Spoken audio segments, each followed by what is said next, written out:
Okay, so welcome everybody, and we're going to be tuning in today to the topic of core values and how it relates to compatibility. We have spoken in our last masterclass, we talked quite a bit about compatibility and why it's important, and we got to understanding that core values are a really important and great way to discover if we are compatible with a potential partner or a partner as well. And, you know, if we have, what we've discovered is that if we have core values that are in direct conflict, then this is pretty much a no-go zone. You can have core values that aren't exactly the same, but so long as they're not in direct conflict, then we can usually work around it. So we will look at that a little bit. We will look at the core values in a moment and how to actually discover what your core values are. Some of you might have already done that at some point in your journey, looked at core values. I have a process that we'll do tonight that's very simple and it's very effective, and it will really get you some defined answers as to what your core values are. You know, we're looking at compatibility specifically. This is important to us whether we're single or in a relationship. And it's important to look at compatibility when we're discovering relationships and relationship mastery. And that's because, well, you know, compatibility means it gives us a happy and healthy relationship on a long-term basis. And it's often overlooked when we're considering partners and when we're falling in love. We usually focus a lot more on its much more sexy twin, which is attraction. And, you know, because it gives us all those great feelings and it's really juicy and it's really wonderful, but compatibility is actually an extremely important aspect. And we know that to a degree, but we can kind of ask ourselves often, like, how do we know if we're compatible anyway? What are the telltale signs of compatibility? And often we don't really know if we're compatible with someone, right? Like, so when we're first starting to date, it often takes many, many dates to come to the realization that you're not compatible. Or it can sometimes even take living with somebody, you know, becoming really committed. And then a year or two down the track, we realize we're not compatible, or 10 years down the track, we look back and go, shit, I've been trying so hard. And the whole problem here is that we're not compatible. So just imagine how much easier it would be, not just easier, but how much time and heartache and effort and energy you'd save if you can know quickly or sooner rather than later if you're compatible or not.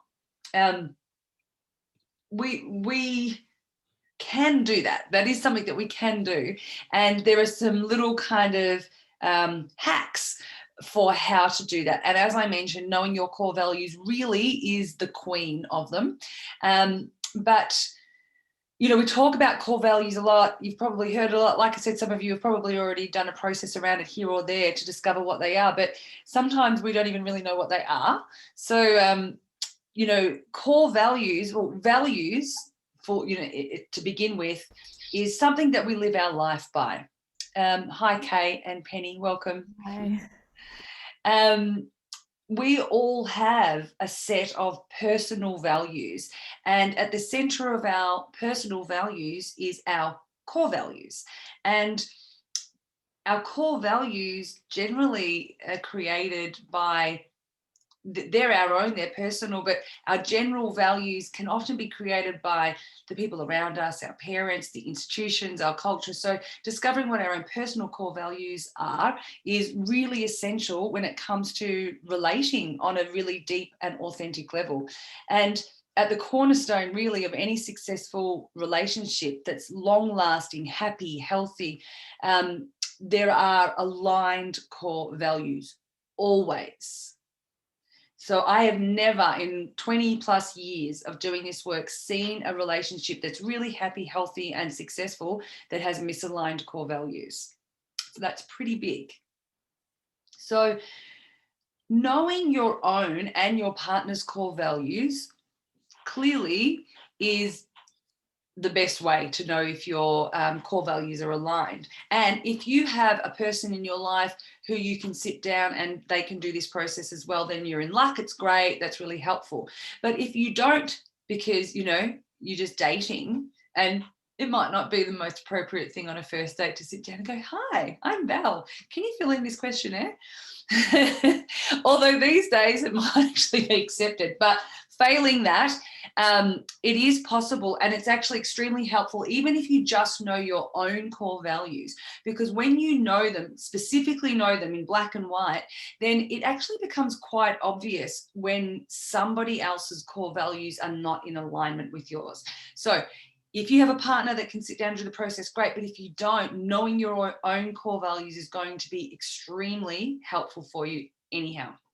So we'll go to core values in a moment, but I want to just touch really quickly on other ways that we can tell if we're compatible, because there is another little kind of process, and this is a process that we learn and explore, practice a lot in the Love Codes training, but it's something that's without having to know your core values, a way that you can kind of tune in and discover if you're compatible. And this works, again, whether you're dating or if you're already in a relationship. So one of the things that we can do is to, hang on, I want to give you a list so that you can follow me. I mean, first of all, even before we talk about that, some of you who have done the Love Codes will know how I talk about attraction and what attraction really is. So if we're looking at how we as human beings decide what relationship we're going to be in, we can probably all agree that on one side there is attraction, on the other side is compatibility. Attraction is the one that gets all of the attention. But just I want you to kind of really absorb that, what the function of attraction and what it does for us. So attraction is the thing that makes us feel all these amazing little, awesome feelings. And it's great. Attraction's an amazing thing to feel. But usually there's two functions of attraction. One is to tell us that we have a good DNA match with the other person. So there's a chemical reaction within us that says your DNA and that DNA would make good babies. That's great to know, but it doesn't tell you that you're going to be compatible or have a healthy or happy relationship, because way back when that wasn't important. What was important, the survival of the species. But there's a hell of a lot of people now and advanced medicine, so that's not as important.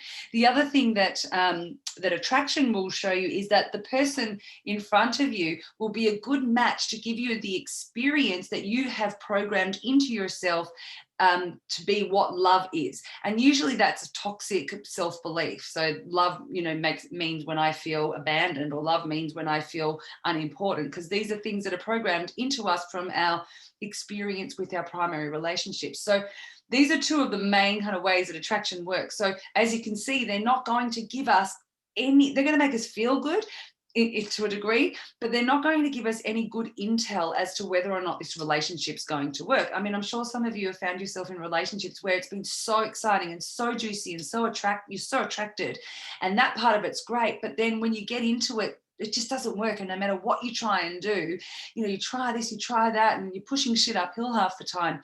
And then at the end, it's heartache and you have to give up. So what we need to kind of reprogram into ourselves is that compatibility is really, really important when we're looking for a long-term partner. If you just want a lover, whatever, it doesn't matter, then that's not so important. What is compatibility? This is an interesting conversation to have. I was talking with one of my clients about this the other day. Who here wants to give us an idea of what you think compatibility might be? How would you describe compatibility? If you could put it in a couple of words, what does it mean to you? This is a really great thing to do, is to take a moment to think about, well, what is compatibility to me? Because it gives us an insight into where our mind goes when we think about compatibility or when we don't think about it. Who has something that they could tell us? What does it mean to you? Well, I think it's when you can have similar interests to that person. You can get along with them, similar aspects of where you want your life to head, that kind of thing. Right. Yeah, definitely. One of the key elements of compatibility, the way that I coin it, is that you have similar lifestyle choices, similar values, similar lifestyle choices, and that you understand, this is important, understand and accept each other's philosophies and goals in life, which is kind of what you're talking about there too. And what I want to bring to the table there is for us to really kind of just stop for a moment and absorb that. It's not just about accepting each other's philosophies and goals. You don't have to agree with them, but it's about understanding them as well. We all know how different it feels when somebody accepts our philosophies and goals as to when somebody actually understands them. So that's part of that compatibility. Definitely having similar goals, or at least they don't have to be the same, but they need to be that they're accepted and understood.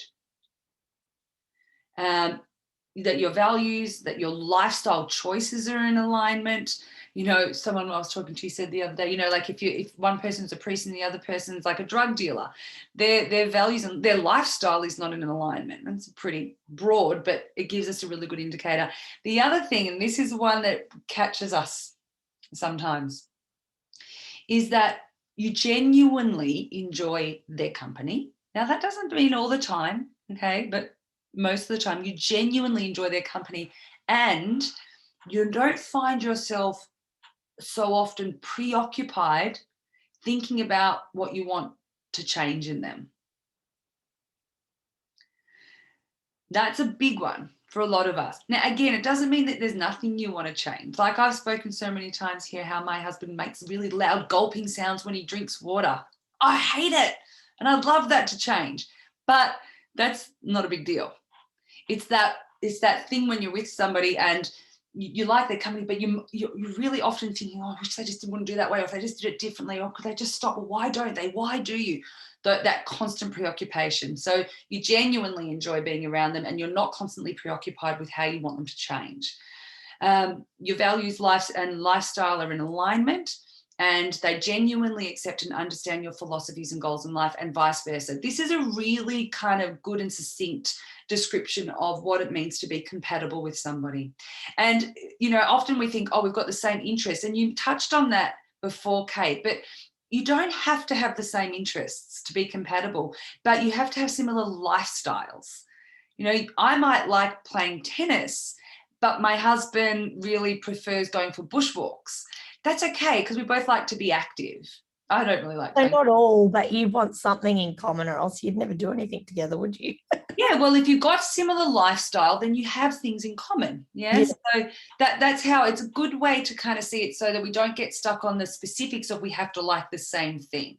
See, if I instead was a gamer, I like to play video games, and my husband liked going bushwalking, and they were like our main things in life. That's not very compatible, right? It's different lifestyles. Now, I don't want to spend too much time on it because I really want you to do this process. One day I'm going to learn how to cut down content. We'll get there.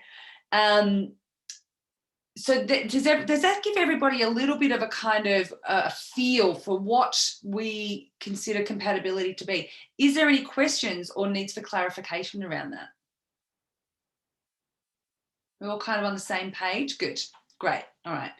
So before we go to core values, which we're going to do, there is another way to be able to tell and discover if we are compatible with the person that we're interested in or that we're with. And core values, as I said, is queen, because you can't deny the core values. But another way that we can learn if we're compatible, and this is a process that we learn, practice, in the Love Code. So those of you who've done the Love Codes journey with me, this will be familiar to you, and you'll probably go, yeah, that's right.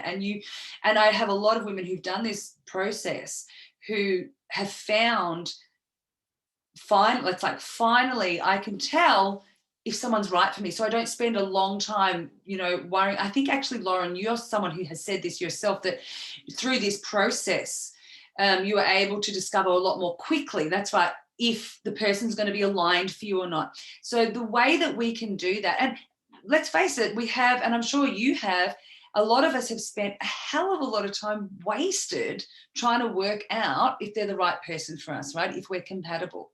So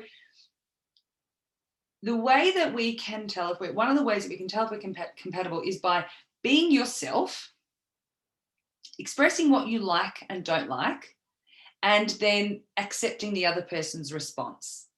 Sounds like so simple, doesn't it? And most of you are probably going, yeah, I'm always myself. I do that. I say what I like and what I don't like, but if we really break that down, first of all, being ourselves in a relationship is, we often think we are being ourselves, but more often than not, our relational patterns are something that have been pre-programmed into us. We generally relate to people in a way, and we show a facade of ourselves. We bring a part of ourselves to a relationship that's based on a program that we've designed based on what other people have told us, our experiences with our parents. So at the very beginning, most of the time we're not being ourselves. So in order to be yourself to begin with, there's quite a bit of deprogramming that needs to happen. So we need to pull apart and deprogram what we think we are and who we think we are in a relationship, and start to be on that journey and that process to genuinely and truly be yourself. Once we get to that point, then, and this is harder than it sounds, we need to be able to stand in front of that person and genuinely tell them, simply tell them the things that I do like and that I don't like, without expectation, without projection, and without blame. Just to be able to say, this is what I like and this is what I don't like. And this is difficult for us because we have been taught and brought up, and we've modeled a way of communicating in relationships that's based on a very masculine and directive communication style, which means that we will either not say anything at all and suppress it and just pretend everything's okay, or we will kind of beat around the bush, or we will get to the nth degree where we can't hold it anymore and we just become very directive and kind of tell them how it is. Now, all of those styles of communication do not allow for the other person to receive and respond.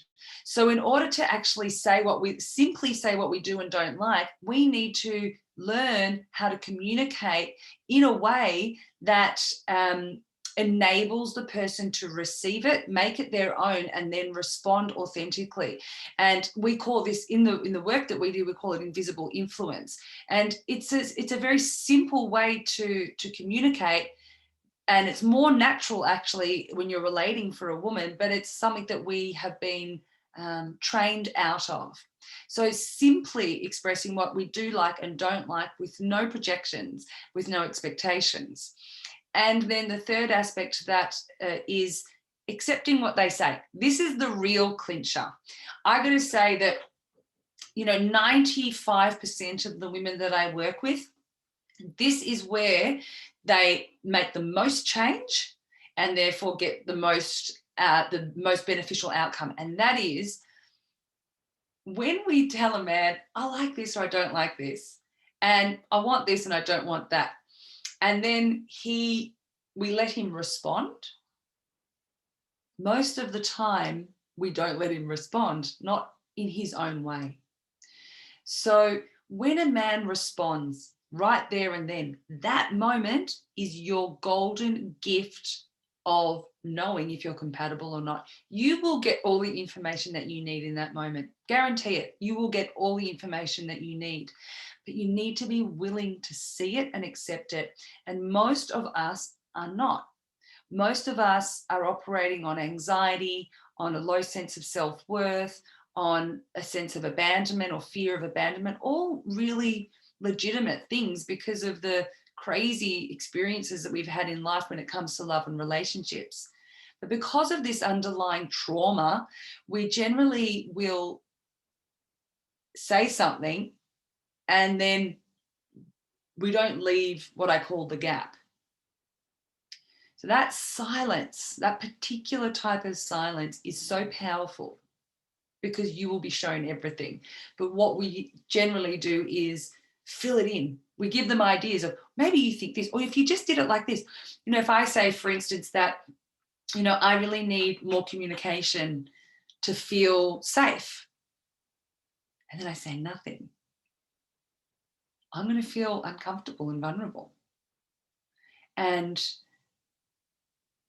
generally what we do as women is we will fill in that gap and say, so maybe you could do this and do that, and it's because I come from this place and this is what's happened. I'm not saying that we fill it in and we've lost that incredibly potent moment of discovery. This works if you're dating, and it works if you're married for 20 years. Especially for those of you who are in long-term relationships, if you start applying this, you're going to be blown away at some of the information that you start to get that will be new to what you've known already. So I highly recommend it. Again, it's a process. Learning to be able to allow that gap takes some time and some focus on really learning how to heal those traumas and be okay in your vulnerability so that you can allow it. So these are things, this is a really simple, it's a simple way of being that requires some work and some and reprogramming and some skills training. But you can see, like, it's not actually that complicated. It's being myself, saying what I do and don't like, and then accepting the response. But you have to be more committed to knowing if you're compatible, choosing a compatible relationship, than you are to being with that particular person. Because if the response is one that you don't like and it's not compatible, it doesn't work for you, you have to be able to accept that. And that's power. That's often the difficult part. And that can be pretty triggering too. Excuse me, I've got a few people trying to get in. That's okay. Okay, so let's just sit with that and let that kind of cook a little bit. And,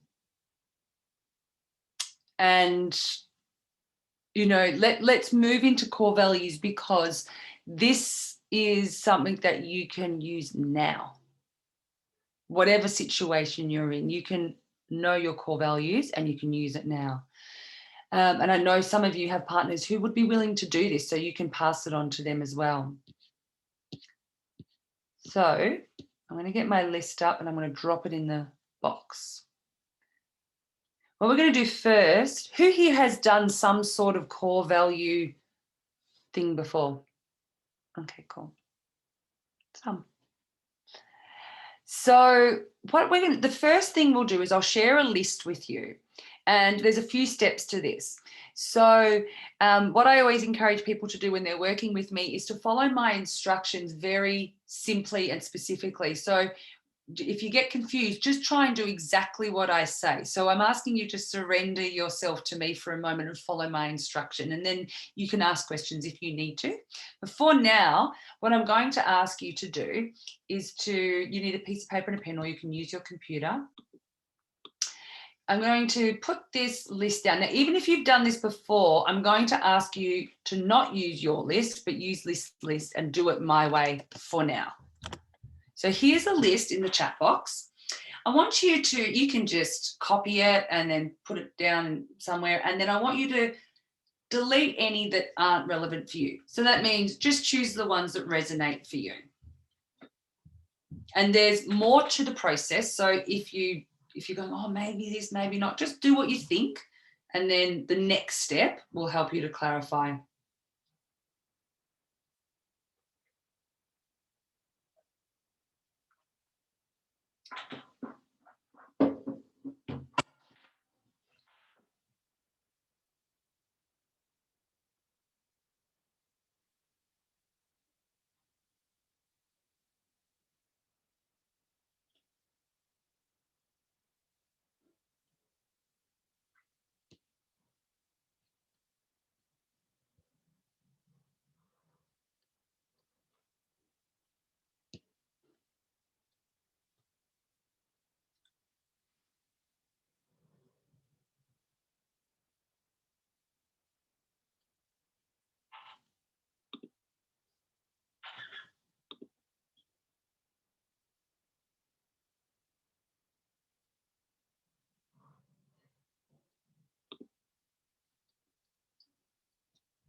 And of course, if you have one that specifically comes up that you know that you want to put in there, that's fine. Pop it in there.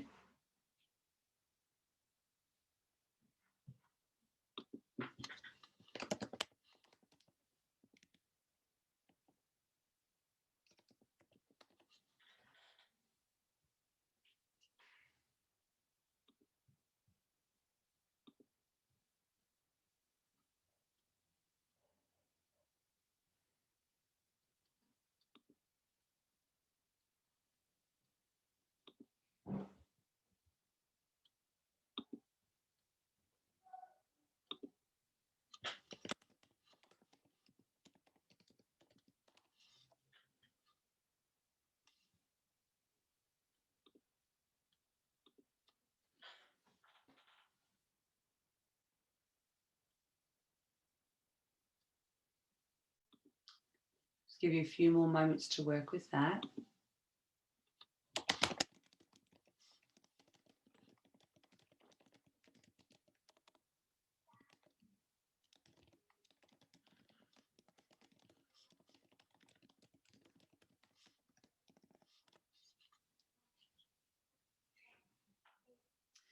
Once you've narrowed that list down, so you've deleted the ones that aren't for you and you've just got on your page ones that really resonate with you, the next thing that we're going to do, I'm going to ask you to think of 3 to 5 people that you really admire in your life. It might be your grandma, it might be Elon Musk, it might be, I don't know, whoever. And I want you to write down those people's names, so 3 to 5 people. And I want you to consider why you admire them or what it is about them that you admire. So, for instance, my grandfather used to do a lot of work for charity. He was a great businessman, but he spent a lot of his time giving time and money to charity. And I really admired that about him. So that's what I would write down. And the next person. We want to have 3 to 5 people.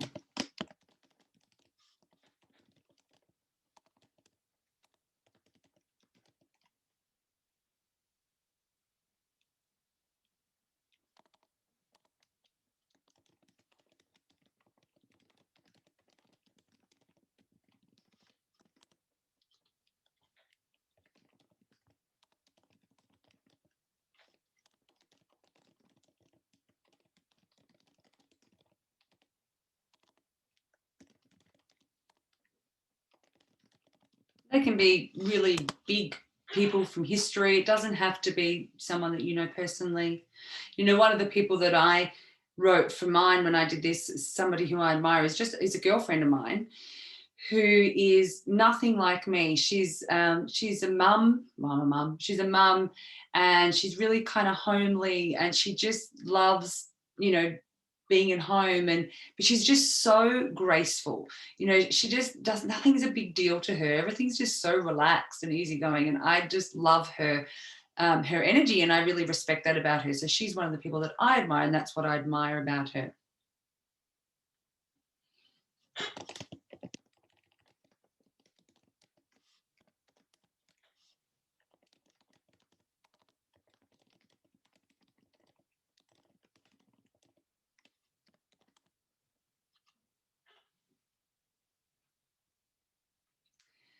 And once you've distilled what it is that you admire about those people, add that value, add that thing to your list.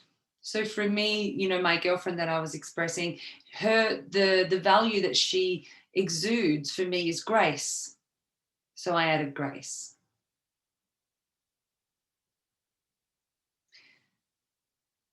And for my grandfather, who gave a lot of his time and energy to charity, that was contribution.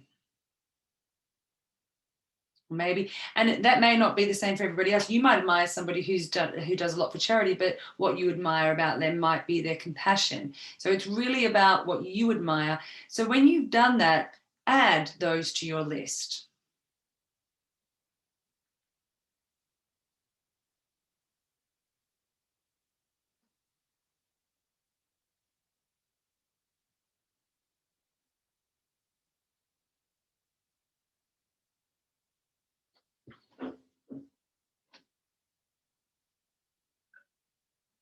And I don't want you to rush. I want you to take your time, but I'm going to go on just for those people who have done that and they want the next bit. And I can't see all of you, so I'm not entirely sure who has and hasn't kind of finished. So I'm just going to give you the next little direction.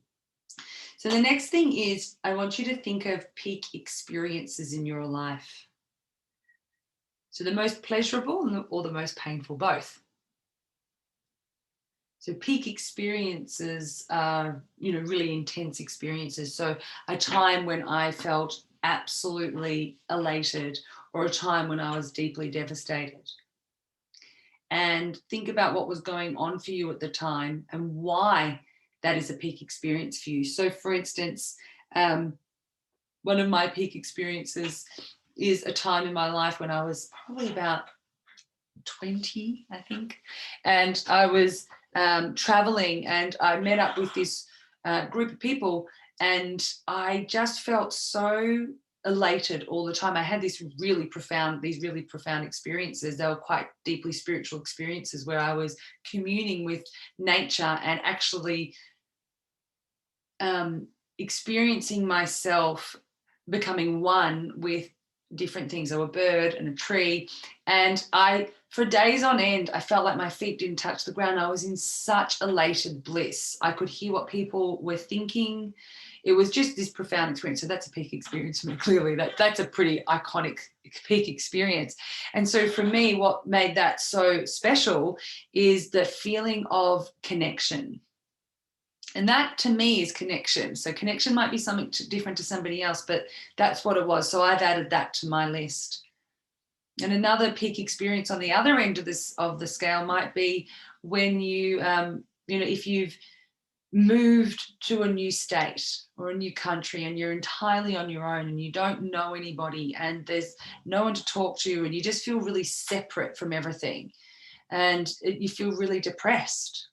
So what is it then that is missing that's so important to you?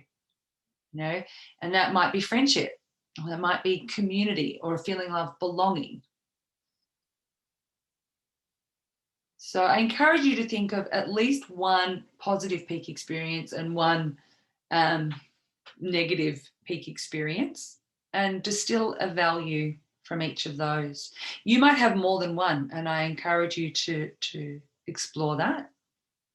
Often we'll find at the end of the day, we'll probably have under 10 core values. We should have under 10. So in a way, you kind of know you're going to get them. And if you get one peak experience from each end of the spectrum, you'll pretty much cover them. When you feel like you have completed up to that part, just let me know. Just give me a little tinkle dinkle or something like that.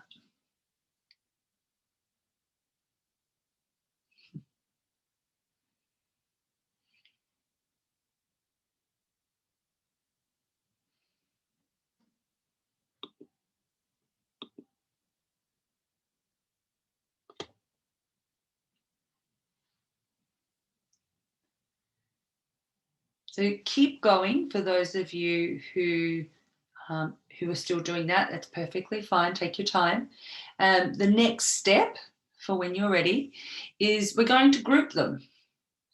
So what that means is if you have value, and you will have values on your list, let me get a list up to show you.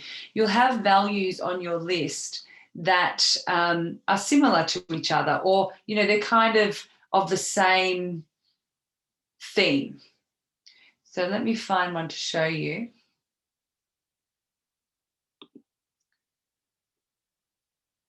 So for instance, I'm going to need to share my screen with you, aren't I?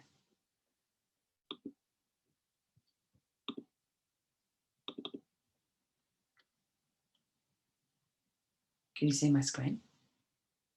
You can. Oh, it's funny. I can't see you seeing my screen. Anyway, you can see it. So can you see then here, this is mine, and we've got accountability, responsibility, integrity. I put them all together because to me, they group together. They kind of have the same sort of theme. Now, they might not for you. So there's no right or wrong way to do this. It really is about you doing it, doing what works for you. I put adventure and fun together. I put authenticity and honesty together.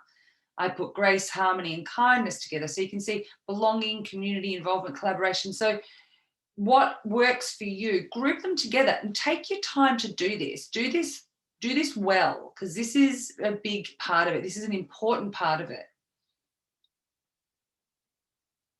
You want to group them together.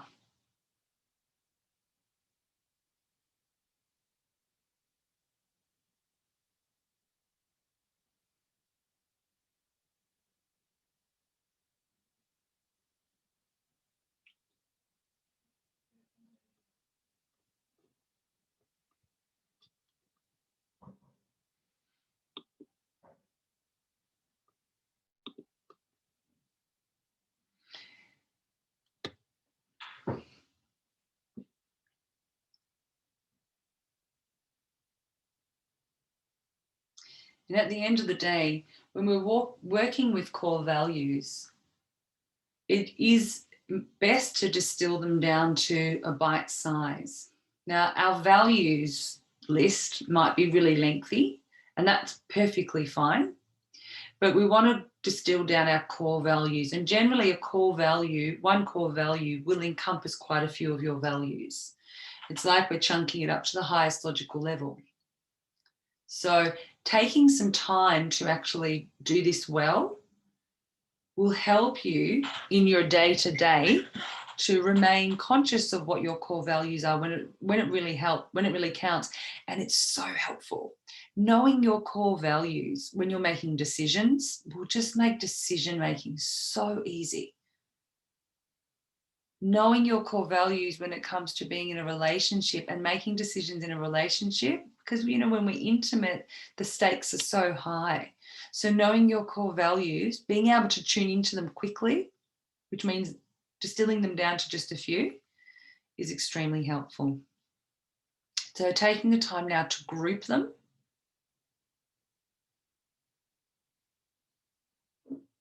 is a big part of it.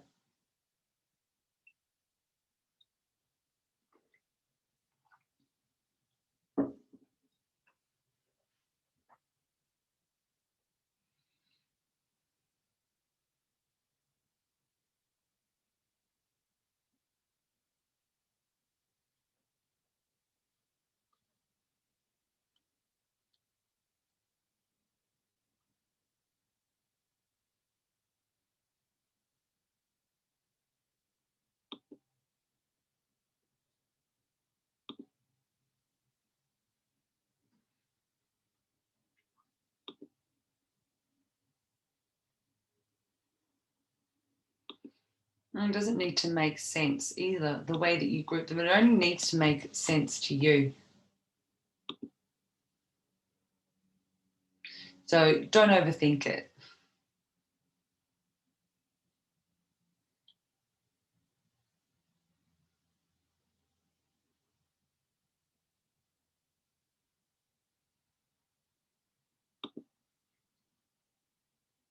When you feel like you're getting close to having grouped them all, give me a little indication.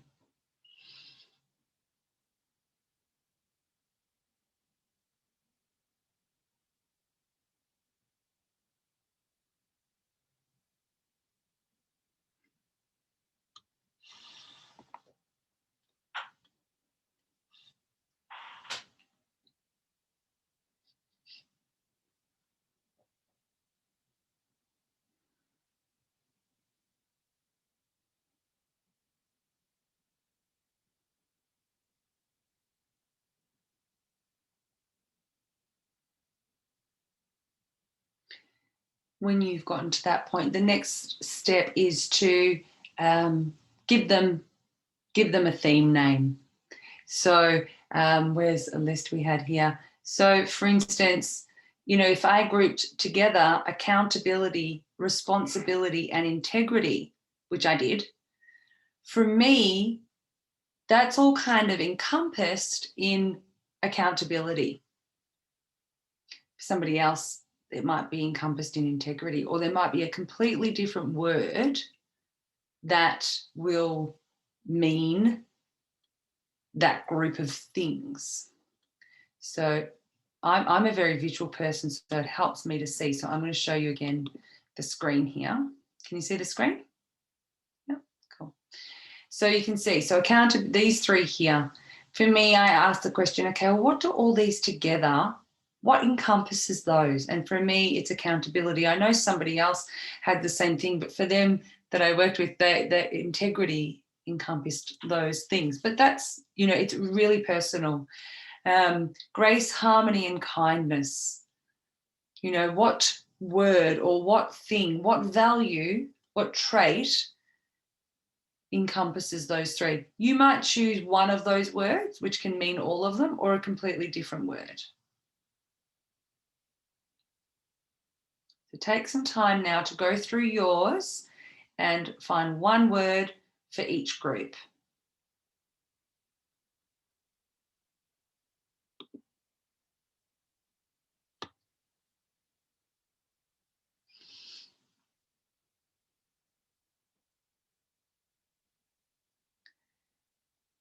You know, this isn't easy. You know, it takes time, it takes effort, and it takes focus. But, you know, each of you here tonight are people who've been on the journey to self-mastery in one or many ways. And it's really important we always remind ourselves that we're all here and have this exactly the same potential to become masters of our own life and of relationship, of love, whatever it is we want to be masters of. We all have the same potential. The barrier to accessing this or to realizing this is effort. It takes effort. And for each of us who are here tonight, I know each of us here desire to be masterful in relationships. And you will be. If you're willing to put in the effort, you will be. And so I really encourage you to take that intention, that energy into whatever it is that you're doing.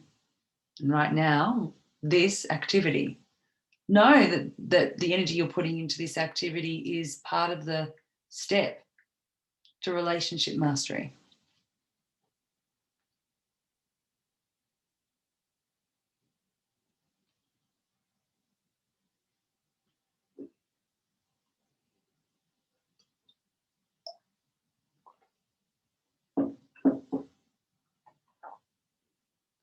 Know that sitting here tonight with me and all these other amazing women is a much greater step toward relationship mastery than watching maths, which apparently is a thing my hairdresser was telling me today. Maths, married at first sight. Some of you are like, what the fuck's maths? I didn't know either.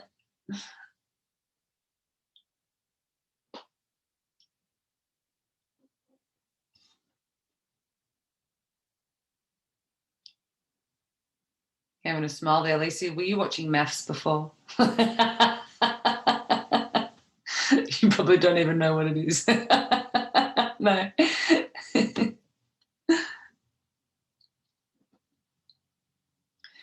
Okay. Anyone feeling stuck?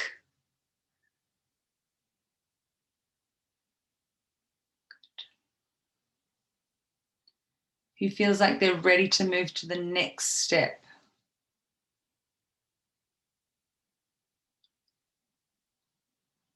I'm getting a collective Indian head shake. Take your time. I don't want anyone to rush. I'll keep giving steps for those of you who are the A-type personalities that want to keep going. Not looking at anybody.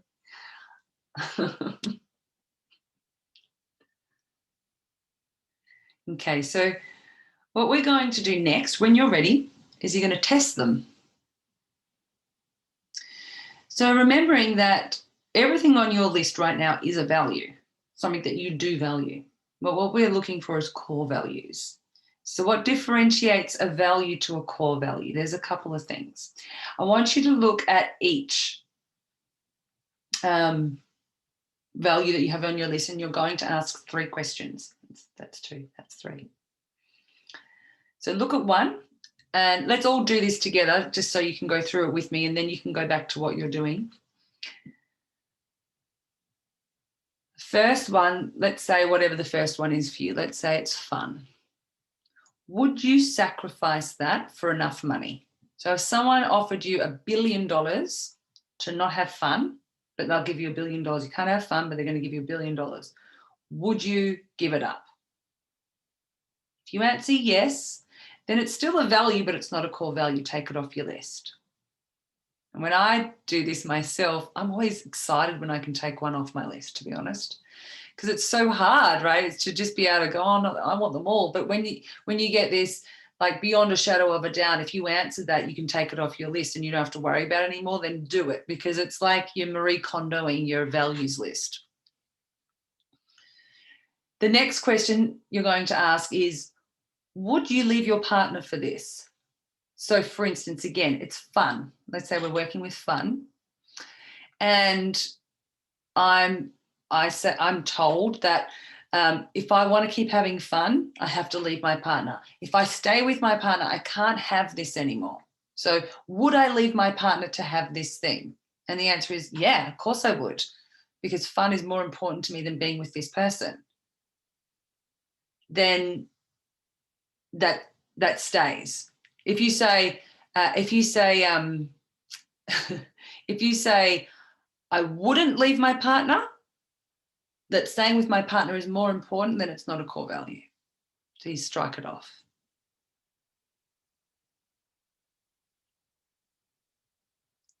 The third question is, would this hold true?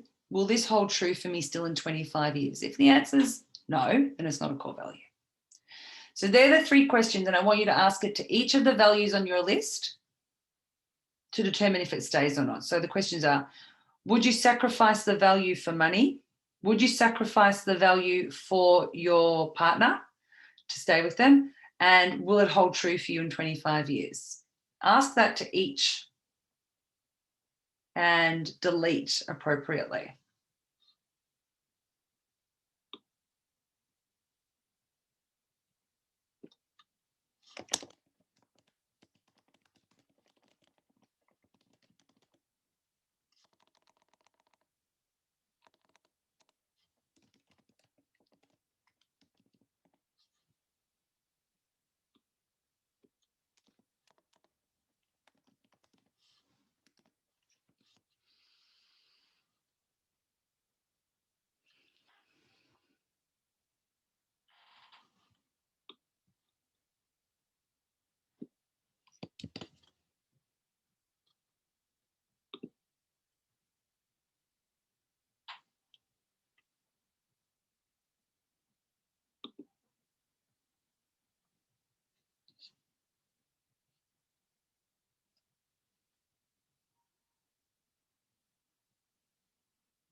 And let yourself be surprised.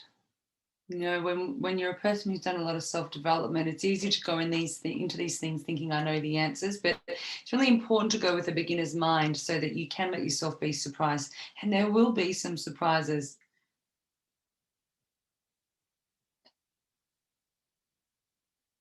I had a really nice surprise actually when I did this myself.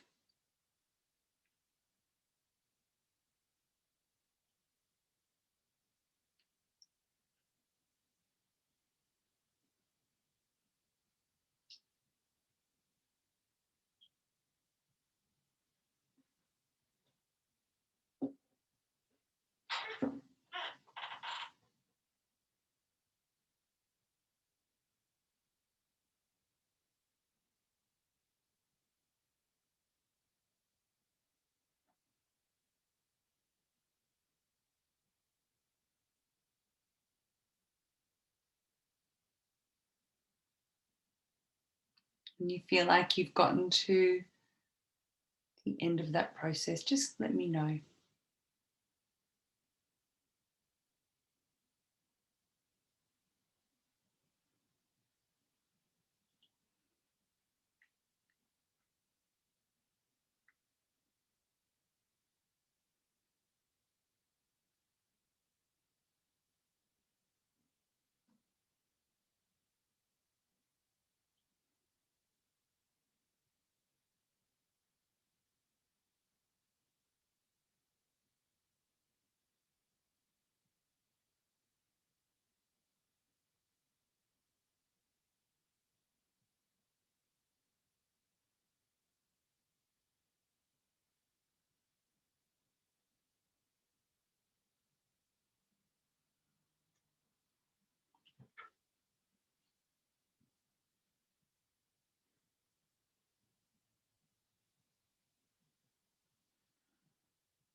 Be really honest with yourself. And I always recommend not overthinking. Usually your gut feeling is the one to go with.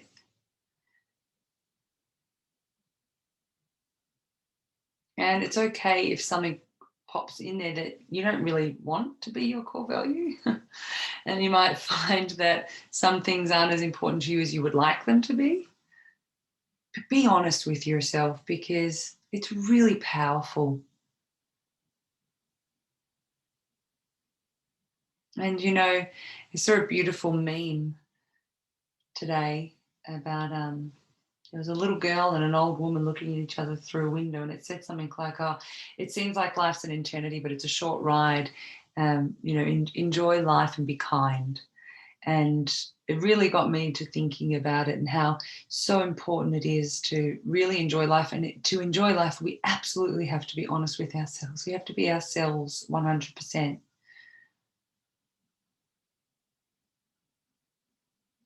And you can't really get deeper or more specific than your core values. So I highly encourage you to set aside any biases or filters of shoulds or wants who you would like to be, and instead let's discover really who we are.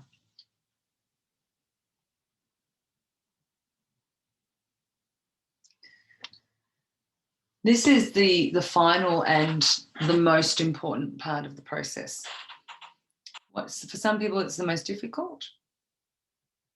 But I encourage you to, again, approach it with a beginner's mind. Who's feeling ready to move to the next step?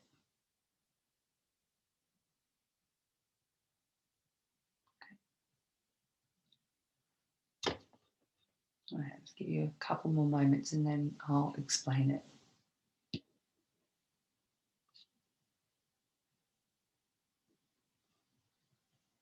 And I'll show you on my screen as well.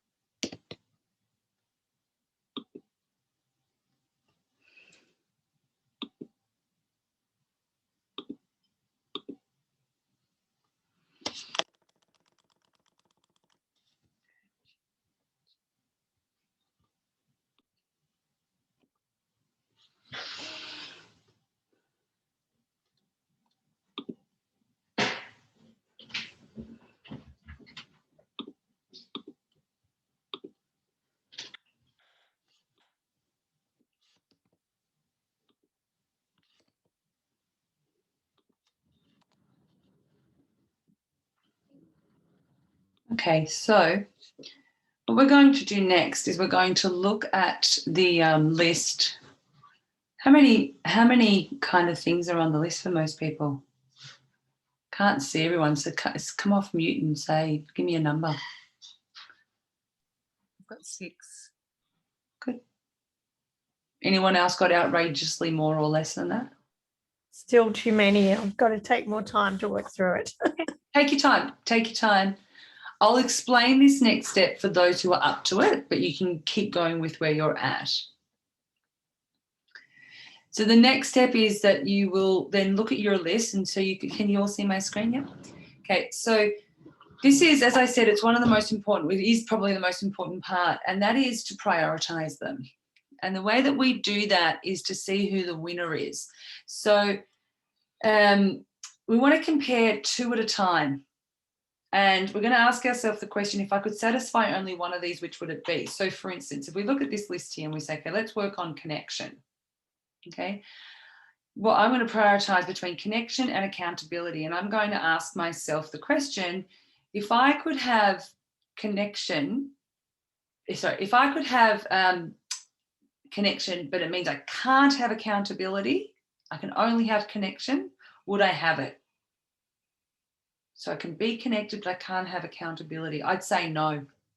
So for me, I need to have accountability. Now, for me, the reason for that is, so I put accountability above connection. The reason for that is, for me, is that when I have accountability, I'm able to have connection. If I'm not being accountable, then I can't actually feel connection. So that's how it works for me. It doesn't matter if you know why, it's not important, but you just need to know the answer, a yes or a no. So then I'd ask myself the question, health. Okay, if I could have connection but not have health, would I take it? And the answer is absolutely not. To me, health is so much more important. So I would put health up here. And we keep going that way with every single one. So connection is the one that I've been working with first, right? So if I could have authenticity but not connection, would I take it? Yes, I would. So then I keep going that way. So I want you to do that with all of them. You're going to do 2 at a time. And the way that I do it is I choose one. So I'm working with accountability. No, I was working with connection as the one. And I'm going to check them all so we find out where connection goes to. And then you can do it with the next one and the next one. What you can do as well is you can say, well, already accountability's gotten to the top. So I can keep checking off on whichever one's at the top. Whichever way works best for you, you're going to compare 2 at a time. And you're going to ask yourself, if I could have this one but not that one, which one would I choose? And what you will find is that you're placing these in a priority which generally will end up in a higher logical level, which means that if you have number 1, you would inherently have number 2 and 3 and 4 and so on and so forth. That's kind of the function and the pattern behind it, which isn't really important to know, but I know that there's some of you geeky minds like me that likes to know that kind of stuff. But I want you to do the process. So let's start doing that. Those of you who are up to it, start doing that. If you're not up to it, keep with where you're at.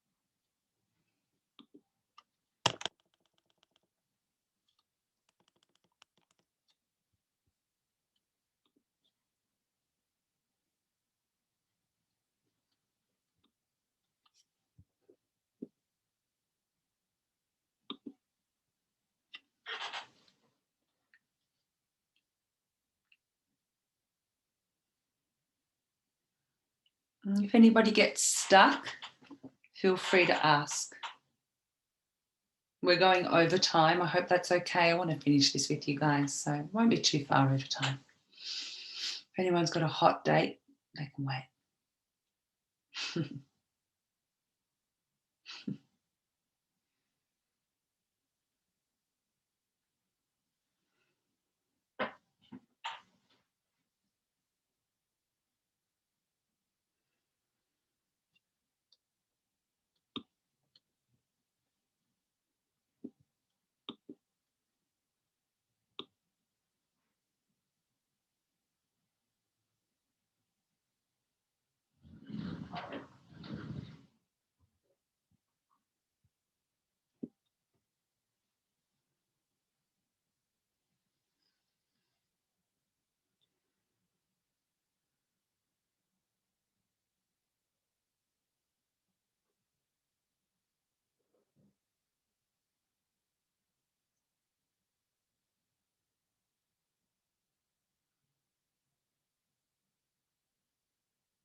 Those of you who have really long lists still, what you can find is when you start prioritizing them, it becomes pretty clear which ones are your real core values, because they're going to be the ones that are really, you know, within the first 5 to 10 or even 3 to 10.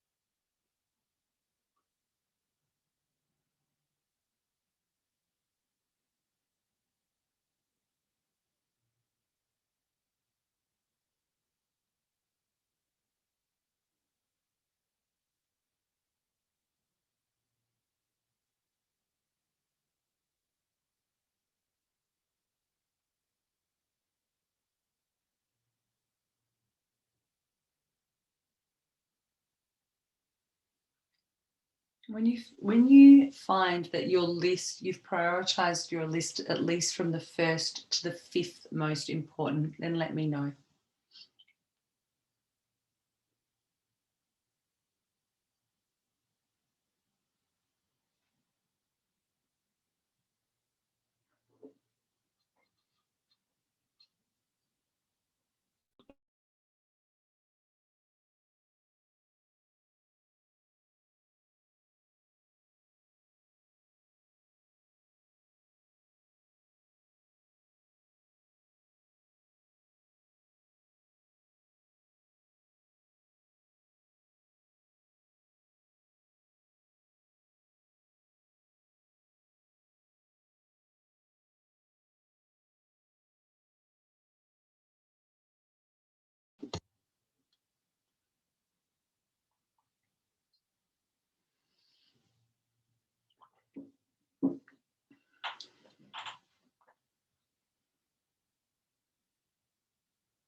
Sometimes we can get a little bit stuck in our heads too when we're doing this kind of work, and I encourage you to be aware, remain aware of the feeling in your body when you ask the question.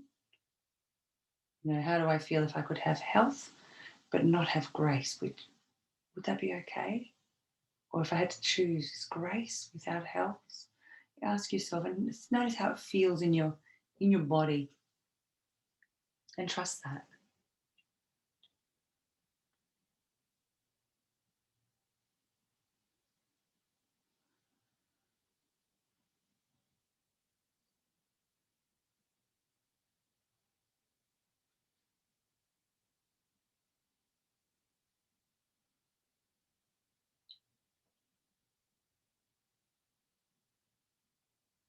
Look like you're stuck on one there, Lauren. No, I'm just having a laugh about how it relates to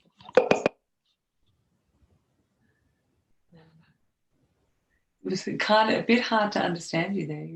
Oh, sorry. My mic isn't great on these earphone set. I was just having a laugh looking at some of my values and how they match up with past relationships. Interesting. Yeah, it's pretty eye-opening, isn't it? 100%. Yeah, I think I shared in the last masterclass one of my core values is safety, and my ex-husband, his first priority was adventure. Wasn't a good match. And that really came up in our relationship a lot. And at the time, we didn't know that they were our part of our core values, but it was very, very obvious, and very frequently, when I look back in retrospect, a core issue in our relationship was that, you know, I always wanted to think, the way I wanted to approach life was so that there was security and safety and certainty in our life. And I mean, I like to have fun too, and that's actually part of my values, but it's not, you know, adventure is not my number one, and security is in there. And he, like, the most important thing to him was adventure. It was genuinely important. So he would sacrifice anything and everything, you know, all of our security, our safety, our health, our well-being. You know, he took such risks because adventure fed his soul. So you can imagine, when we look back now, it's like, wow, that was tough to be in for both of us, and kind of soul destroying when you're in that relationship and you're trying to convince the other one that what I need is more important than what you need, and it's not. It's the same level of importance. Can I ask a quick question, Belinda? Sure. When you're answering the 3 questions, would you give it up for money, leave your partner, or would it hold true in 25 years? If you, what do you have to, is it if they're all no's or all yeses? Any one of them. So like if you say I wouldn't give it up for money, then it is. So if you say, oh no, so if you get it in the negative of any of them, yes. So you say, no, I wouldn't give it up for money. And yeah, it'll hold true in 25 years. Yeah. But I wouldn't leave my partner for it. Then it's not a core value. Oh, so it has to be, I guess, no, yes, and yes, really. Correct. Yeah. Yeah. Okay. That's a bit I don't share it that way, because every time I do and we get to that, there's this, is it yes or no in the middle one? I was confused. Confusing. I know. So, but you get it, right? Yes. Yeah. Cool. Yeah. My evaluator coming out. Look, it definitely comes up, and it's very much in the way that I explain it that usually it hits or it doesn't. So it looks like, does everybody get that bit? Yes. I'm not getting any no's, so I'm taking that as a yes. Belinda, I also have just a question. This is more about earlier in the class, and we talked about what compatibility is. Would you say that also compatibility is I enjoy having having sex with my partner, or I enjoy being physically intimate with them? Might be. Yeah. What do you think? What do you think? Well, I think for me, yes. Although I think sometimes it can be a struggle, because sometimes people say, oh, I wasn't initially attracted to them physically, but later on I was. So in dating, that can be a little bit like, oh, like, I don't think I'm attracted to my body. I don't think I'm attracted to this person, but should I keep pushing it, or is there a value and I will become physically attracted to them? But I think for myself personally, it is quite monogamous, and I think that's an important thing for me. But it is actually a really great thing to bring up. It really is, Samantha, because in my experience, most people make sexual compatibility the most important thing, and it's not for everybody. Now, for some people, and when we look through this values list in a moment, you might even find for some people on their core values is sexuality.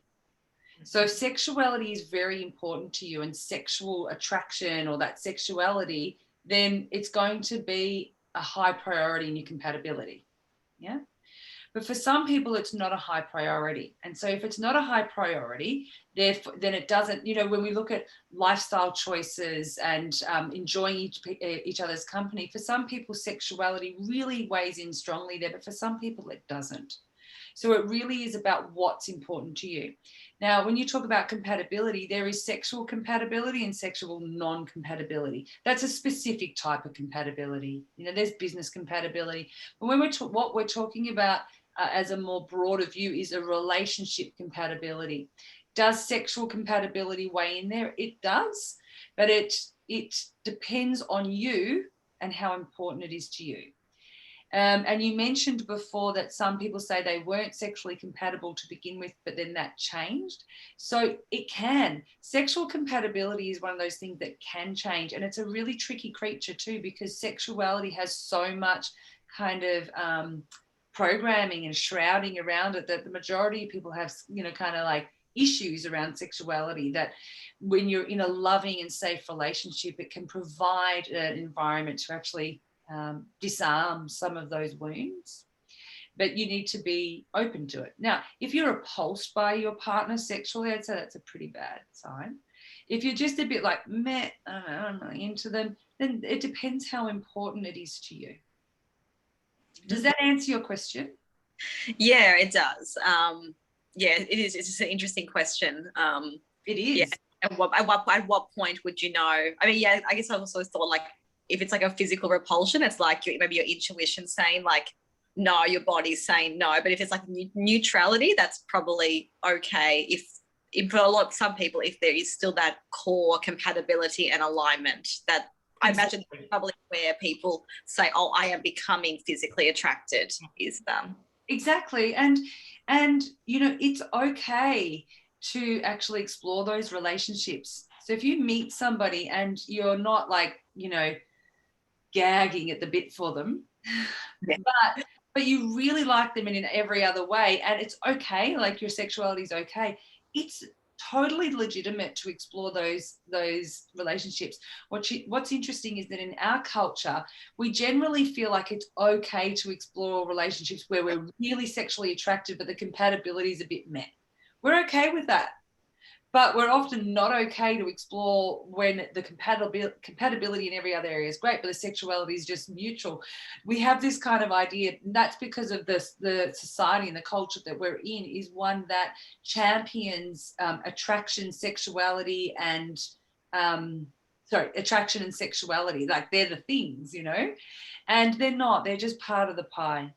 So it's legitimate to explore relationships, and especially when we're a bit older, because companionship becomes a lot more important, and compatibility actually is a lot more important the older that you get, because when we're younger, exploring relationships to get to know ourselves is a legitimate thing to do. Like actually exploring relationships that are going to have some sort of edge to it is part of the journey to getting to know who we are. But once we hit a certain age, we're not really wanting to learn about ourselves all the time through relationship. We're actually wanting to feel safe, settle down, create a family, maybe build a home. And these things take compatibility. So if the sexuality is something that's no longer like the number 10 in the relationship, but it's okay for you, then it's definitely worth exploring. But you need to just be present in the unfolding of the relationship and get to the point where you go, well, actually now the sex isn't good enough. It needs to be more, and it's not getting to be more, then it's not working for you. That means that you're not sexually compatible. It doesn't necessarily mean that you're not compatible as people together. Yeah. Thank you. Thanks. Lauren, do you want to say anything to that? Because I know that kind of sexual intimacy is a big part of what you do and what you're exploring. And so I wonder if there may not be, but I just wondered if there's anything you want to add to that. I can share some of my own experience from having Put your microphone a bit closer so we can hear you properly. Oh, sorry. Is that better? Can everyone hear me? Yeah, better. Yeah, I can just share some of my own experience, because sexuality was probably what I thought was highest on my values list, because that did actually give me connection, and on a level it was quite a spiritual journey with it as well, which are actually all of my values. But for me, it was I thought it was like a game changer. It's like if it wasn't going to work, I'm not going to go there. However, I'm quite persevering. And I have been with partners where initially the compatibility wasn't great, and that there were lots of layers to have to work through, which Belle said, you can do so with a partner, but you can provide that safe container, and you can go on the journey and have incredible sex, yeah, and a beautiful connection. And I've been able to experience this in relationships where I thought, I don't know if this is ever going to go there. Maybe I should just drop it. But as Belle was saying, with the effort and just that commitment, it can be amazing. And that can be one element that can be worked on. Yeah. Whereas I can see if there's that core thing for safety or adventure, as you said, that's a lot harder.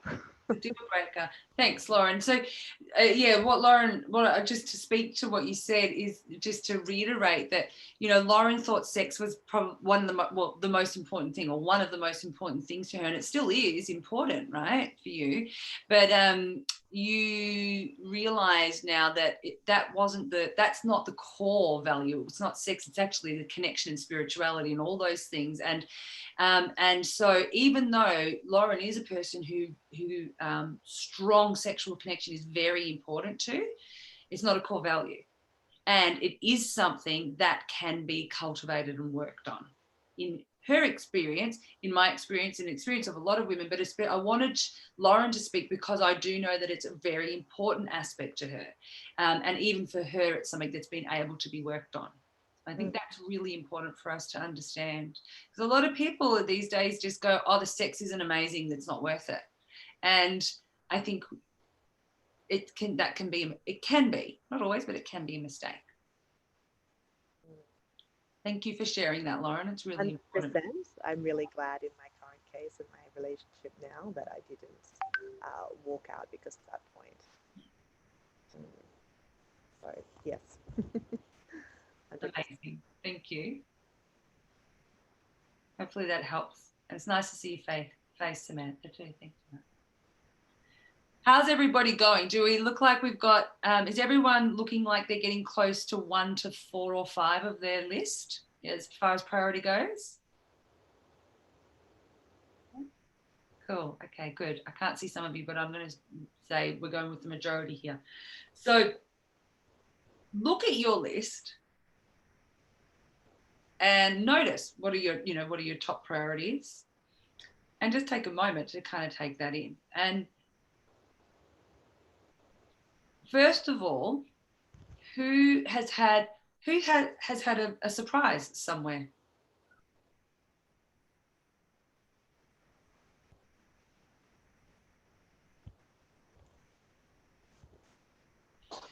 I have. So I'm just, yes, I have. Can you share Freedom. what the surprise is? I thought freedom was like my number one. Mm-hmm. It's not even there. Isn't that amazing? Where's that gone? Yep. Honesty is number one. I was like, okay. Yeah. And that process when I was going through and asking, I was like, I have honesty. I'm not going to have connection. Integrity is all very good, but if I don't have honesty, there's no point to integrity. Yeah. So it was a really, really like, wow, okay. Thank God Damien's probably one of his core values is honesty. I've worked with Lisa and her partner, so this is, I can have a little here too. Lisa, yeah, the next question I was going to ask you is, how does this recognition, what does this do to your reservations or concerns or thoughts around your relationship with Damien now that you've seen this? What has that done just internally for you? Well, it's shown me that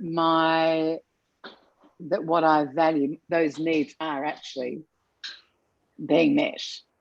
Not all of them, but we've talked about our values. I got him to do his values. Now, one of his core values is freedom. So I'm interested to know what are the values? Sorry, I know we're over time, but if you're willing to share with me, what would be the values that are in conflict of freedom? You know what I would do if I were you, Lisa, is I would get him to do this particular process. Okay. Because I think, I've explored lots of processes and worked with this for a long time, and I find this to be the best for me to do. It will distill it, because you might think it's freedom, like you thought yours was freedom, right? But actually, when you distill it and you group them and you layer it up, you might find it's something else, or it's a particular flavor of freedom. So let's look at that, okay?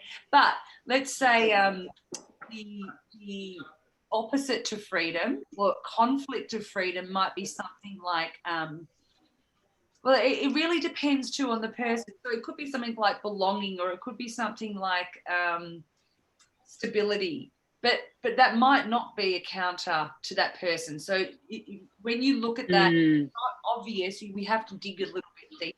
But you'll know. But get him. I do know, just by you saying that, I know what it is. What is it? Belonging. That's not something that's right. Yeah. Good. Okay. So there you go. Now, interestingly, I want to show you 2 core values lists. Okay, so this can give you an idea of what you're talking about, Lisa. So when you go to do this with him, I'm going to show you mine and my husband's. We're getting very deep and personal here. To give you an idea, can you see that screen? I can't see what you can see, so I just need to know. Can you see 2 core values, mine and Warwick's? Yep. Yes. Yep. Right. So, okay, so you can see here, I've got, let's look at mine first for a moment, because what's really interesting here, you can see number 11 for me is recognition. Now, I didn't want recognition to be one of my core values because I think that it's really egotistical. That's my judgment on it. But it was there. But then as soon as I asked the question, would I give up recognition for money? The answer was yes. So it really wasn't important. And would I leave my partner for it? No, absolutely not. So that I wanted to leave that there to show you an example of sometimes when a value comes up that you don't want to be yours, but you do feel like there's some importance, like it gives you something. But then when I asked all of those questions, it absolutely is not a core value. I left it there just to give you an idea. And also then when I asked all the questions, it bumped all the way down to the bottom. That's just a good example of that. Now, if you look at my core values, you can see where I've got authenticity. Next to it, I've got connection and honesty. And the reason I've done that is just to demonstrate something. You'll see. You don't need to do that yourself. Now, here's my husband's. Now, you can see he's got personal growth, contribution, connection, joy, independence, accountability. I've got health, authenticity, which for me encompasses connection, love, which encompasses God, spirituality, connection again. And then I've got connection. So that reason I put it there was to show you that connection for me has lots of different meanings. Accountability, growth or mastery, belonging, enjoyment, safety, and grace. Now, can you see, if you look at those 2, do they look like, and another thing to consider is I've got 10 here. You really say, you know, the higher they are up the list, the more important they are to you. My husband's got 6. So if you look at, you know, the first 6, you can kind of do a good comparison. But let's look at them overall. Tell me what stands out for you. If you were to compare these 2, does anything stand out to you to say, oh, this is really compatible, there's a really non-compatible aspect here, or this is an area where there might be some contention, or this is an area where they might get along really well and why it works? What stands out to you?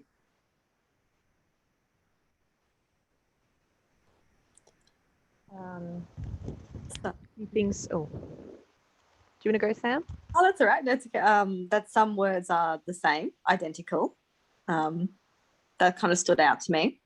And it feels aligned, which isn't actually, like, looking at the 2 lists, they feel aligned. Not that, but that's just a feeling I get from looking at them. Yep, absolutely. And you know, your feelings like that come from the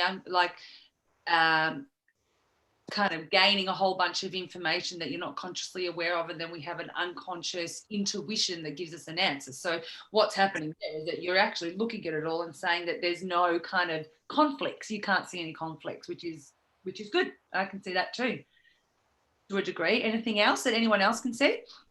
I would see a couple of potential conflicts, Belle. Where do you see them? Well, seeing as Warwick's contribution is quite high, that could probably compromise your sense of safety if he's in his big mission, wanting to take big risks to contribute in great ways. Go ahead. And also, the independence, I think that can also threaten the safety and the belonging. Great, good. So I'm glad, I want you to pick this up. So where you see, okay, so for Warwick, his contribution here, why it's important that if you feel like there's a mismatch, to have a conversation around it. And sometimes it needs to be facilitated if there is some really big clashes. Now, you can see this isn't a contribution and what did you say? Safety, was it? Yeah. So this is not this, there's a potential clash. Yeah. And I would say, yep, okay, there is potential clash. Now, but when we see my need for safety is way down at number 9, so it's not very high. If my need for safety was up high and next to contribution, then I'd be looking into that more. Okay. The next thing we ask about is, what does contribution mean to him and what does it mean to me? And I can tell you, because this is mine, belonging, before I came to belonging, one of the strong words in belonging for me was contribution. So belonging to me, so for me, contributing is really important, but it's important because it gives me a sense of belonging to something greater than myself. So therefore we actually have quite a connection in those two, and the safety's down a bit lower. So it's not really a clash, and we don't experience it as a clash in our. I would just say I saw that as a completely different thing, in terms of it's quite common, I suppose, for a man to have contribution because they're often, not always, but they have been in the past, the breadwinner and whatnot. And I'm seeing that as he's contributing to you, enhancing your safety or sense of safety. Yeah, and this exactly is why it's really important to pick out where you think there might be a clash and then explore it. Some of them are really obvious, but it is important to explore. Now, the other one was independence, and that is definitely where there is a clash for us. That our biggest clash is that independence is important to him, and belonging to me is very important. And you can see they're not that far apart. His is number 5, mine's number 7. So they're not that far apart. So that if there's anywhere in our life that we have a clash, that's where it always is for us, always. He's really focused on doing things and getting things done, contribution, but also how it works for him. Now, thankfully, within his independence comes the family. So we actually are part of that. So it's not normally against our needs, but it doesn't consider the greater community or, that much. Whereas for me, every decision I make is always about, well, who else can be involved and how can we make that a bigger thing and how can we make that part of our community? And so often we'll find that we'll look at our diary and I've filled it up with things that build community all the time. And he's like, oh, man, we need some downtime. I need to do my thing. We need to do our thing as a family. And I'll be like, oh, I hear that. I'm so sorry. And I'll create space and then I'll just put this thing and just put that thing. So that is where our clash is. So you picked that up, Lauren, and that is there. And I wanted you to see this so you can see the process of doing it. Some of the things are, yes, look where you think there might be a clash, but then explore it. How close are they on the list? How far away are they from each other? I've lost my mouse. How far away? If it's a clash of someone's, down here in number 8, 9, 10, not such a big deal. If it's up in the upper part, then yes, we consider it. If they're close to each other, then we consider it. And then we need to ask the question, well, what does that mean to you, that particular thing? So Lisa, that should also answer your question a little bit there of how you would do it with Damien. Oh, Lisa's gone. Go into the ether. So any more questions about that? Okay. Now, I'd love to hear, and I know we're late, so I won't go too deep into it, but does anyone else want to share their list? Like, who has a desire to share their list because it surprised you or it's interesting to you or something has become apparent to you? Like Lauren said, with her past relationships, who would like to share their list with us because it's of interest to them? Could I share? Mainly because I've noticed in the themes, I've gone a bit off the wording. There's a lot of self-love and hang on, I've got to pull it up. I created love, self-love, pleasure, authentic self. Like it's quite self-focused. I'm not sure if I'm overly collapsing them, but for example, under self-love was self-expression, self-respect, spirituality, intuition, integrity. I mean, it's quite, I guess my question too is, have I collapsed them too much? Well, let's look at that for you. Let's pull them apart. How many are there in that theme? So I had love, self-love, pleasure, and then adventure, authentic self-connection. Okay. So what's that? 6? 1, 2, 3, 4. So tell me, does that, well, the fact that you're bringing it up says to me that you feel like some of them probably don't belong together. Yeah, or whether even I could collapse them even more, because love and self, I guess I put health at one point under, what have I put health under? Health under self-love. Okay. So let's look at this. So love, for instance, what is love to you? How does that feel to you? What does love feel like to you?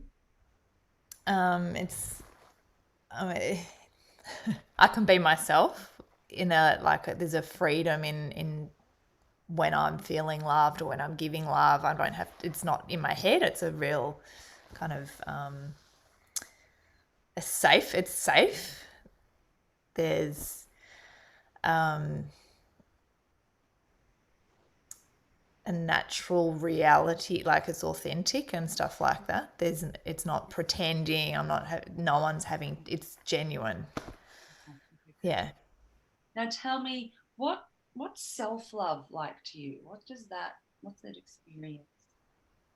Well, it's probably a bit of that as well. There's a bit of that, but it's recognizing that unless I fill my own cup and I value, any element of my life, I can't actually be in this world effectively. I can't, my health, if I don't look after what I do, is sleep, eat, I'm not. Yeah, I can't love anyone else. I can't be of value to my kids. I can't be in a partnership. I can't offer anything. So it's a real priority. What I'm hearing is they sound like two different things to me. Yeah. What the first one is about being, it's about your experience of yourself in the world. Your experience in the world. Love is how I be in the world, but self-love is giving to yourself so that you can be whole. That's what I'm hearing from you. Yeah. They sound kind of different to me.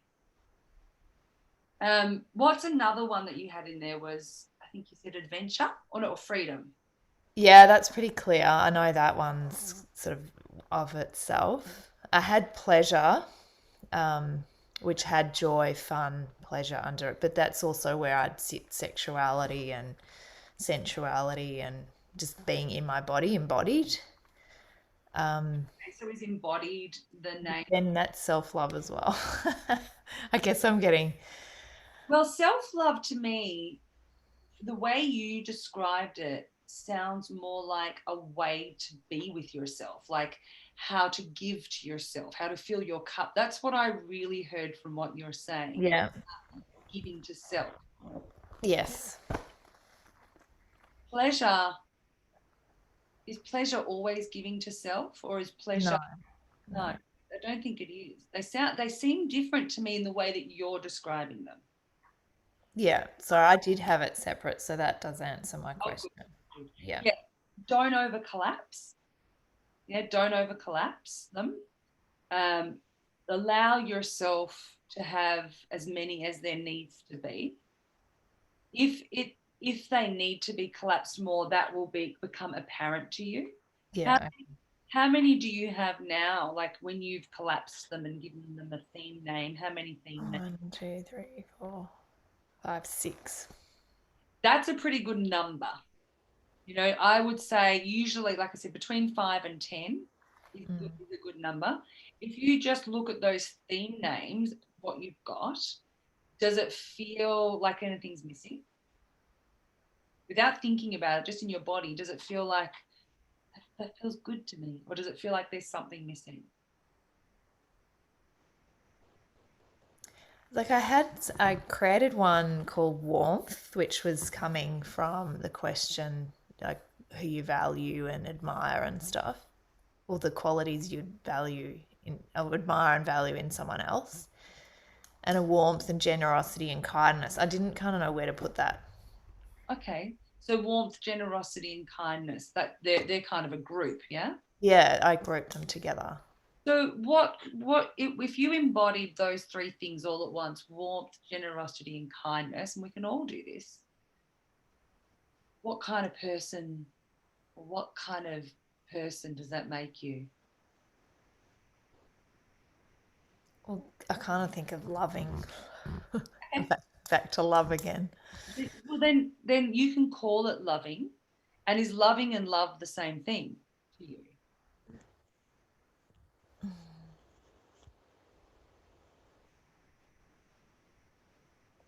In some ways, yes. Okay. Then you can put those, that can be. Because, like, for example, there's friendship and family under love, but we talked about this in another call. There's family members I don't particularly love. But though, you know, the feeling of love and experience of it is when there's a warmth and a kindness and an authenticity and stuff in that relationship. So let me show you. I'm going to show you guys again. I share my own and my husband's because I have permission from me and from him. So here is, you can see my screen, right? No. Oh, hang on. There you go. Yeah. Okay, so you can see how I've grouped mine: accountability, responsibility, and integrity. Where there was one that you spoke about. So here for me, I've put friendship, family, loyalty, and connection. They all go together for me. Now, when I think of all those, what do they all together, what does it mean to me? Friendship's important, family's important, loyalty's important, connection's important. To me, really connection encompasses all of those things for me. But that's how it works for me. Recognition, respect, and contribution. I was saying to you before that, you know, that was actually part of it. So you can see how does that feel for me? Contribution, respect, recognition. It's like, oh, it feels really good. So I kind of, that all together for me feels like, you know, it's a recognition. That's the word that kind of just encompasses all of those things for me and has a resonance for me. But, you know, words are words. So for someone else, it would be a different word. Yeah. And you can see here, this is what you were talking about before: love, self-worth. So to me, self-worth is different to self-love. Yeah.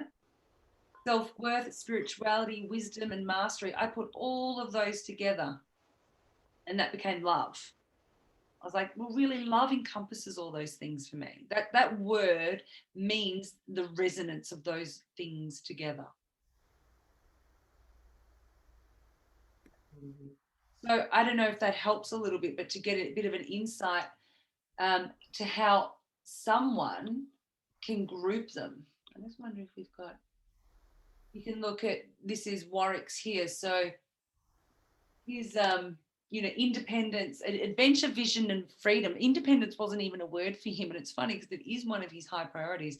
But adventure, vision, and freedom to him meant independence. So his was a bit different to mine. He found words that were different to the combination. You can see joy is important to him, but that encompasses fun, pleasure, kindness, love, and devotion. Isn't that interesting that for him, love comes under joy, but for me, it comes under its own banner, and for you, it came under something different. So it really is about getting, you know, what resonates on that same frequency for you, and then just giving it a word that describes it or gives it, that resonates on that frequency. Mm-hmm. So yeah, I think I've sort of like it's a big rush kind of blob. Needs a bit of. I know.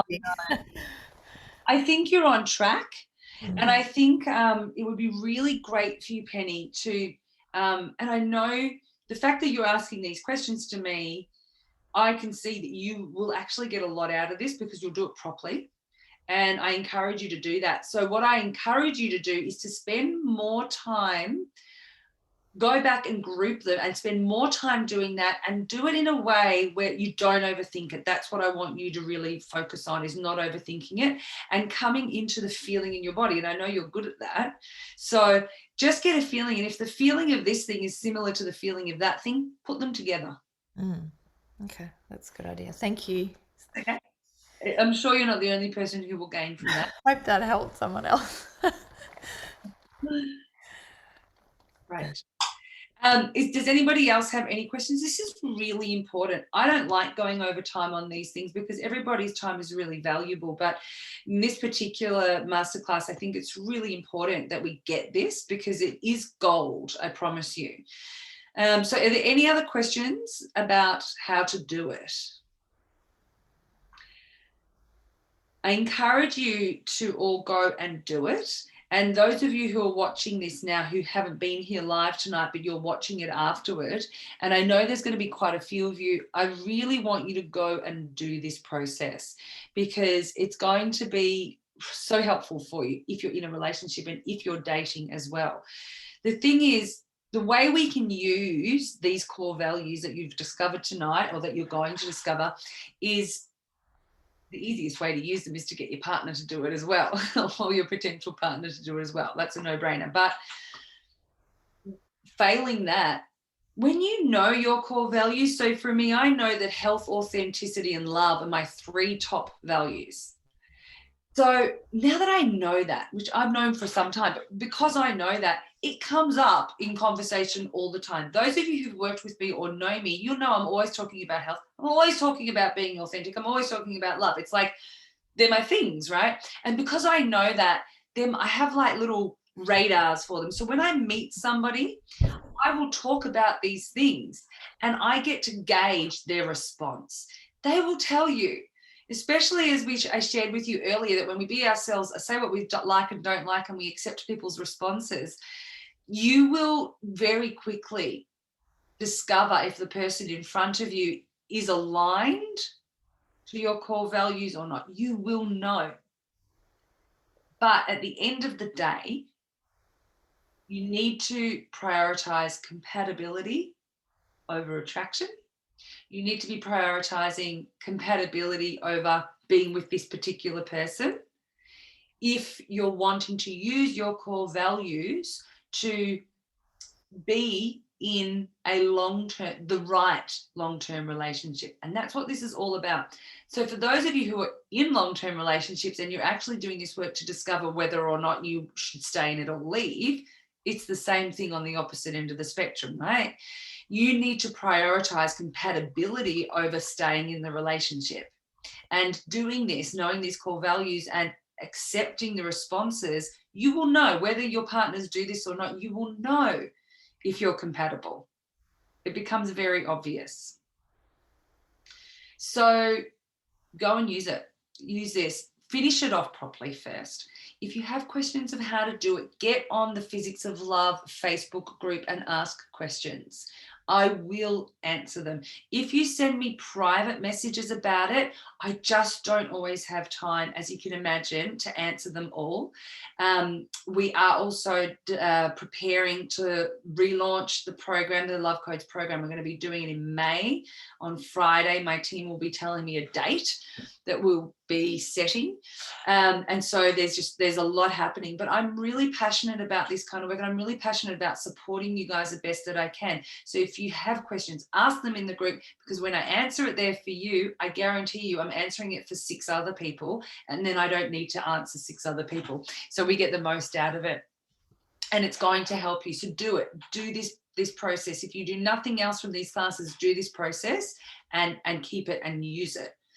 And if you want your partner to do the process, then let me know and I will share it. It's the way that I have it. It will be a quiz that you can fill in and get an outcome, but it's not yet.